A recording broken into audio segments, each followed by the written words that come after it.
Picture this. A young woman, brimming with life and ambition, moves to a new city, a new start, right? For this promising career, and she's intelligent, kind, ambitious, has that zest for life. She enjoys reading, traveling, spending time with friends. Life is good. Yeah. But then there's this shadow falls over her world. Oh. A colleague, someone she barely knows, develops this unhealthy obsession with her. And his attention, maybe at first it's flattering, quickly turns into a nightmare. He starts following her, bombarding her with messages, trying to control her life. She tries to report him, block him, escape his grasp. Right. But the system fails her. The pleas for help go unanswered, and the nightmare escalates until one fateful night it ends in unimaginable tragedy. Oh my gosh. This is the story of Anjali Sharma, a young tech professional whose life was tragically cut short by stalking and violence right in the heart of Jaipur.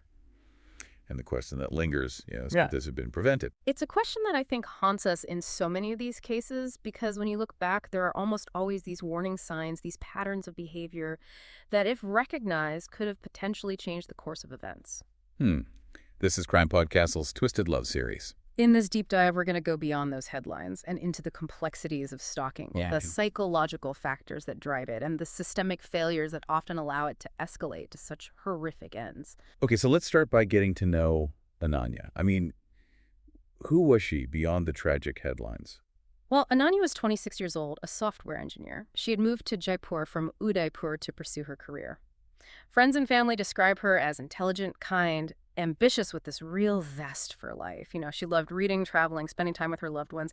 Basically, she was a young woman, with dreams, aspirations, a future full of possibilities. Yeah, and it's just heartbreaking to think that someone so full of life could have her future stolen in such a brutal way. I mean, it makes it all the more important to understand how this happened, right? To see if there were any points where things could have gone differently. You mentioned warning signs earlier. Can you elaborate on that a bit? What should we be looking for, in situations like this? Well, stalking often begins with these seemingly harmless, innocuous behaviors. So it's really difficult to recognize the danger right away. But there are patterns we can learn to identify. Excessive attention, unwanted gifts, persistent attempts at communication despite clear disinterest. Right. These can all be red flags. So it's about recognizing when persistence crosses that line into obsession. Precisely. It's about paying attention to those subtle shifts in behavior, that escalation from admiration to fixation. And honestly, it's also about trusting your gut feeling. If someone's attention makes you feel uncomfortable or unsafe, you really need to take those feelings seriously. In Ananya's case, the source of this unwanted attention was a colleague, a man named Rahul Mehta. Tell us about him. Yeah, so Rahul was a 28-year-old IT technician working in the same office as Ananya. And from what we know, he developed a very strong infatuation with her. I mean, he showered her with gifts, sent her countless messages, really tried to monopolize her time. This wasn't just a few awkward interactions. This was a sustained pattern of unwanted attention. And how did Ananya respond to these advances? Did she try to set boundaries? Absolutely. Ananya made it very clear to Rahul that she was not interested. She politely but firmly rejected his advances, attempted to avoid him at work, and even reported his behavior to the company's HR department. Wow. But as we'll see, these initial attempts to protect herself proved tragically insufficient. It's unsettling how often we hear stories like this, where women try to do everything right. They politely decline, they set boundaries, they report the behavior, but the system still fails to protect them. It raises the question, what more could have been done at this early stage to prevent things from escalating? That's a critical question, and one we'll explore further as we delve deeper into the systemic responses to Ananya's pleas for help. But first, let's take a closer look at the nature of Rahul's obsession. What drove him to such extremes? Yeah. What are the psychological factors at play in cases like this? Right. It's a chilling thought to consider. Yeah, absolutely. So we'll unpack that right after the break. So where were we? Ah, yes, the psychology of stalking. What turns a seemingly ordinary person into someone capable of such terrifying behavior? Yeah, it's a question that I think sends chills down your spine. What creates a stalker? What twists a normal person's mind into believing they have a right to someone else's life? Right. It's complex, and there's no easy answer. Right. Stalking isn't a one-size-fits-all crime. Yeah. It can stem from a whole range of psychological factors. Oh, okay. Personality disorders, deep-seated insecurities, even just distorted perceptions of love and romance. So it's not just about crazy people. There's more to it than that. Exactly. While some stalkers may have underlying mental health conditions, many don't. What they often share is a lack of empathy, Hi. an inability to truly understand or respect the other person's feelings and boundaries. They often see the object of their obsession not as an individual, but as a possession, like a prize to be won. Hmm. And so then rejection, instead of being a signal to back off, actually fuels their obsession. Yeah, in many cases, that's exactly what happens. Rejection can be like a narcissistic injury to a stalker. It bruises their ego and drives them to exert even more control to try and prove their worthiness to the victim. Oh. It becomes this twisted game where the victim's fear and distress actually become a measure of their own power. That's a terrifying thought, knowing that the very act of saying no can escalate the danger. In Ananya's case, it seems like Rahul's behavior took a much darker turn after she rebuffed his advances and reported him to HR. What happened next? Well, instead of accepting Ananya's rejection, Rahul's behavior escalated. He started following her home from work, showing up at places he knew she frequented, leaving her unwanted gifts and notes. He bombarded her with texts and calls, even created fake social media profiles to try and contact her. Essentially, he was trying to infiltrate every aspect of her life. Yeah, it's like something out of a horror movie. Yeah. That feeling of being constantly watched, never knowing when the stalker might appear. It must have been incredibly frightening for Ananya. Did she take any further steps to protect herself at that point? She did. She blocked Rahul's number, tried to avoid him at work, and even confided in some close friends and family members about what was happening. But Rahul's behavior was becoming increasingly erratic and unpredictable. Right. He was showing up at her apartment building late at night, leaving threatening notes, and even trying to contact her family members. This is where the failure of the system, I think, becomes even more apparent. You mentioned earlier that Ananya had reported Rahul to HR. What was the company's response to this? Did they take any steps to protect her? This is one of the most frustrating aspects of this case. While the company did acknowledge Ananya's complaint, their actions were limited to basically issuing Rahul a warning. A warning. They didn't transfer him to another department, provide Ananya with any security measures, or take any concrete steps to really separate them physically in the workplace. It's a stark reminder that a lot of these workplace policies often fail to adequately address the complexities of stalking and harassment. A simple warning is rarely enough to deter someone whose obsession has reached that level. Exactly. And that failure to take decisive action in this case had devastating consequences. Feeling increasingly desperate and unsafe, Ananya took the step of filing a formal complaint with the police. Right. I mean, you would think that would be the turning point, right? The moment where someone would take her fears seriously and offer some real protection. You would think so, right? But tragically, in Ananya's case, even that wasn't enough. While the police did speak to Rahul, they didn't arrest him, issue a restraining order, or take any other concrete measures to guarantee Ananya's safety. They essentially left her to deal with the stalker who was becoming more dangerous by the day. Knowing what we know now about the psychology of stalkiness in action is even more baffling. It's almost as if the authorities just completely underestimated the threat, failed to recognize the very real potential for violence. And that's a point worth emphasizing. Stalking is often seen as a less serious crime. Right.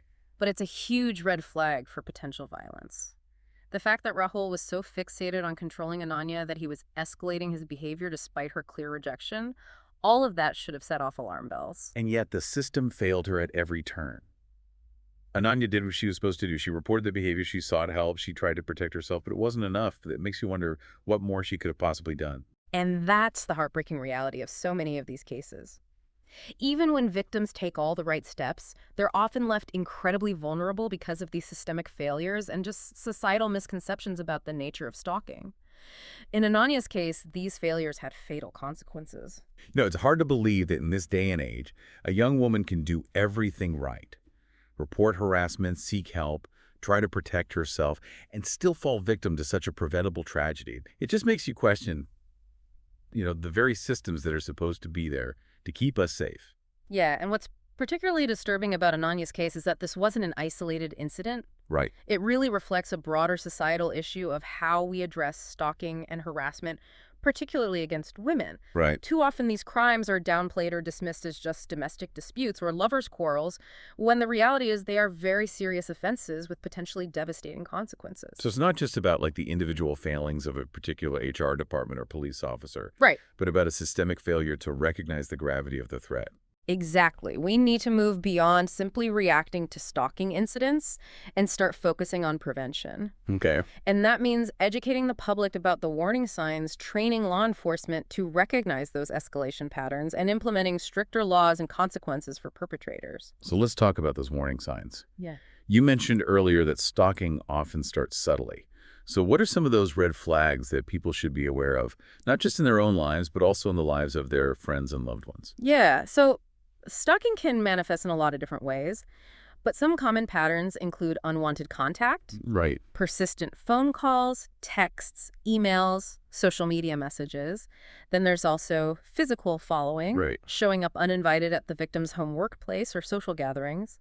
And then there's the more insidious behavior, Okay. spreading rumors, trying to isolate the victim from their support network, or even using technology to track their movements. It's chilling how technology can be used as a tool for stalking. It's almost like a digital extension of the stalker's obsessive mindset. It is. That's a really apt analogy. Stalkers are often very adept at using technology to their advantage. They can hack into email accounts, monitor social media activity, even use GPS tracking to keep tabs on their victims. This makes it even more challenging for victims to escape the stalker's reach and really emphasizes the need for digital literacy and online safety awareness. So what can someone do if they find themselves in a situation like Ananya's? What are some steps they can take to protect themselves and break free from that cycle of stalking? Well, first and foremost, it's crucial to document everything. Okay. Keep a record of all contacts, save messages, take screenshots, write down the dates and times of incidents. This documentation can be invaluable when reporting the stalking to the authorities. And speaking of reporting, is that always the best course of action? You know, while it's not always easy, reporting stalking to law enforcement is absolutely essential. It creates that paper trail, establishes a record of the stalker's behavior, and can potentially lead to protective measures like restraining orders. What about those who are maybe hesitant to involve the police? Maybe they fear retaliation or just don't want to make a big deal out of it. I understand those hesitations, but it's so important to remember that stalking is a crime. It's not something to be ashamed of or minimized. Victims have a right to feel safe and protected. If direct contact with law enforcement feels daunting, there are other options, like contacting victim advocacy groups or seeking support from trusted friends and family members. It sounds like building a support system is crucial in these situations. Having people you can confide in who believe you and who can offer both practical and emotional support. Absolutely. Isolation is a stalker's greatest weapon. By building a strong support network, victims can really reclaim their power and break free from the stalker's attempts to control and manipulate them. In the end, Ananya's story is a tragic reminder that we as a society have a long way to go in truly understanding and addressing the complexities of stalking. We need to move beyond the stereotypes, challenge the misconceptions, and create a culture where victims feel empowered to speak out and seek help without fear of judgment or disbelief. And we need to hold perpetrators accountable for their actions. Stalking is not a harmless infatuation. It's a crime that can have devastating, even fatal consequences. Ananya's story is a call to action, a reminder that we all have a role to play in preventing these future tragedies. Whether it's educating ourselves about the warning signs, supporting those who are being stalked, or advocating for stronger laws and policies, we can all make a difference. We can choose to be part of the solution, not the problem. We can choose to believe victims offer support, speak out against stalking in all its forms. And in doing so, we can honor Ananya's memory and help create a safer world for everyone. Thank you for joining us for this deep dive into the Jaipur Techie Stalking Case. If this episode has resonated with you or someone you know, please reach out for help. Resources and support information can be found on our website. And as always, don't forget to follow and subscribe to CrimePod Castle and our YouTube channel for more deep dives into true crime cases. Until next time, stay curious, stay informed, and stay safe.